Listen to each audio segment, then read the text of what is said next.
আদম নবী থেকে ঈসা রুহুল্লাহ পর্যন্ত পৃথিবীতে যত নবী এসেছিলেন, মহান আল্লাহ রাব্বুল আলামিন পৃথিবীর সকল নবীর উম্মতদেরকে যা কিছু দিয়েছেন তার চেয়ে হাজার গুণ বেশি শুধু একমাত্র তার হাবিবের উম্মতদেরকে বেশি দিয়েছেন। জোরে কোন আলহামদুলিল্লাহ। বাবারা ভাইয়েরা আমার, এই যে বর্তমান চলিত একটা মাস চলতেছে, এটাকে আমরা বলি, সিলেটের ভাষায় বলে বাত্তির চাঁদ। কি বলে? বাত্তির চাঁদ। আমরা বলি শবে বরাত। হাদিসের ভাষায় এই চাঁদকে বলা হয় লাইলাতুন নিসফে মিন শাবান, মানে শাবানের চাঁদ। শাবানের মধ্যবর্তী রাত্রির চাঁদ হইল এই শবে বরাতের চাঁদ, অর্থাৎ লাইলাতুল বরাতের চাঁদ। ঠিক না বেঠিক? মহান আল্লাহ রাব্বুল আলামিন উম্মতে মুহাম্মদীর জন্য স্পেশাল খাস করে এই জাতীয় কিছু জিনিস দিয়েছেন। বলে কেন দিয়েছেন মাওলা, তুমি কেন দিয়েছো?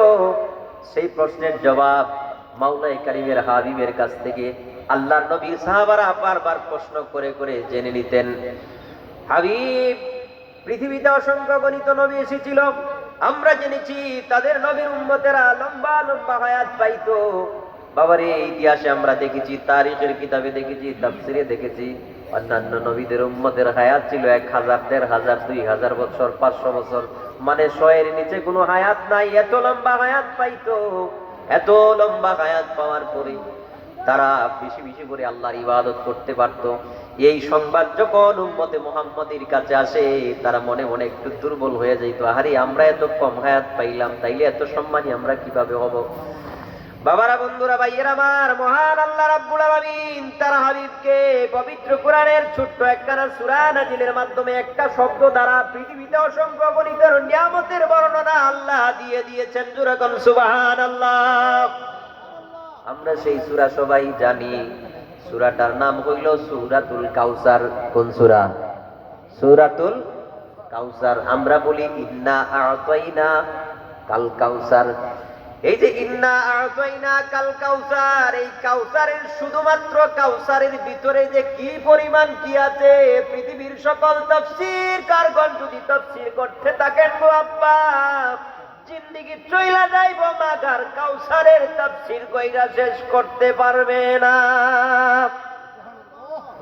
বাবারা, বন্ধুরা, ভাইয়েরা আমার, আমি গুনাহগার, এই জীবনে এত বেশি লেখাপড়া করি নাই। যতটুকু করেছি সূরাতুল কাউসারের তাফসীর যত জায়গায় পড়েছি, যত জামাত বলেন না কেন, যত ফেরকা বলেন না কেন, যদি মুসলমান নাম নিয়া থাকে, ওই ফেরকার যত মুস্তাহিদ উলামা একরামগণ আছে, এরা যত তাফসীর করেছে, আমি যতগুলো দেখেছি, প্রত্যেক তাফসীর কারগণ যখন সূরাতুল কাউসারের কাউসার শব্দের মধ্যে এসেছে, আসার পরে তারা তাফসীর করতে করতে করতে করতে শেষ মুহূর্তে পর্যন্ত আইসা আল্লাহর সম্মুখে সারেন্ডার হয়ে বলেন, মাওলা গো, এই কাউসারের ভিতরে আরো কি আছে এটা বলে শেষ করতে পারবো না।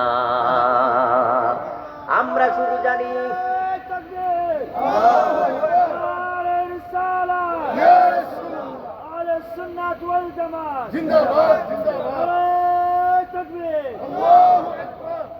মাশাআল্লাহ।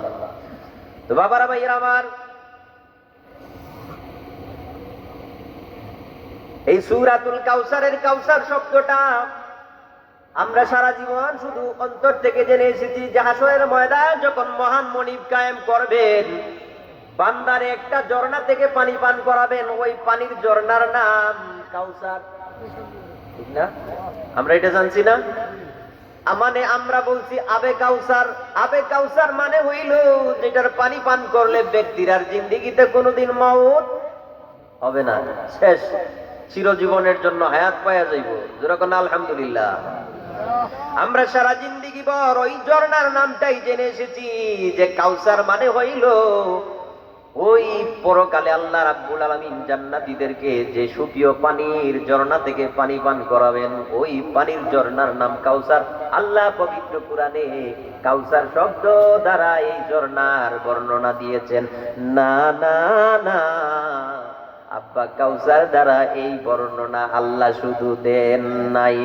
জোরে কোন সুবহানাল্লাহ। কাউসার বমানা হাদিস শরীফের মধ্যে এসেছে কাউসার বমানা আকসার। আকসার মানে কি হুজুর, একটু ব্যাখ্যা চাই।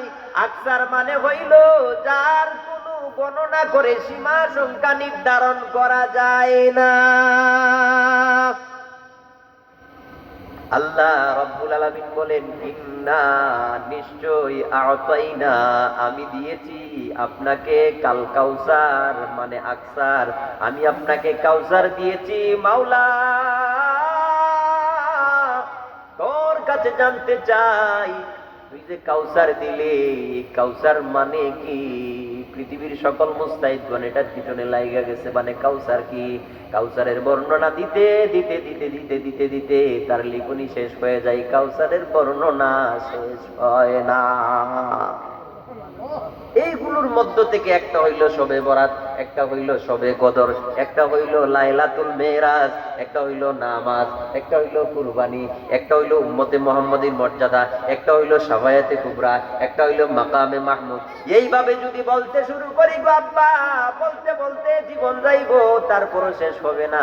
বন্ধু আমার, এই যে চলিত মাস, এই কাউসারের একটা নিয়ামতের একটা হইল এই লাইলাতুল বরাতের মাস। জুড়ে কোন সুবহানাল্লাহ। এটা স্পেশালি শুধুমাত্র উম্মতে মুহাম্মাদিরে দিছে। বলে কেমনে বুঝি, কেমনে বুঝি? পৃথিবীর কোন কিতাব, কোন তাফসীরের গ্রন্থে, কোন হাদিসের গ্রন্থে, কোন তারিখের গ্রন্থের মধ্যে এমন পাই নাই যে অন্য নবীর উম্মতের বেলায় নির্দিষ্ট করে নামাজ ছিল। কোন নামাজ ছিল না। প্রয়োজন হইতো তো নামাজ আদায়, শুকরিয়ার নামাজ। কিসের নামাজ?